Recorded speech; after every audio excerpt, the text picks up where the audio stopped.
আপনারা নাটকের মধ্যে দিয়ে বিচারের দাবিতে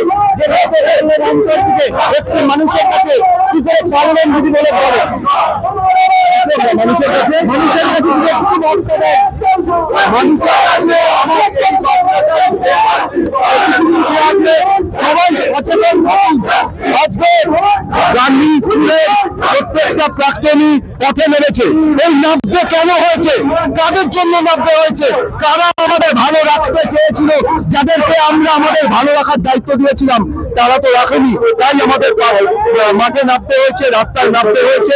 আমি চাই প্রত্যেকের বোধ আছে, বুদ্ধি আছে, সবাই নিজের মতো করে ভাববে এবং যতদিন না আমরা ফয়সালা হয়, আমরা কোনো সুবিচার পাই, ততদিন হতে পারবে মানুষ। ধন্যবাদ।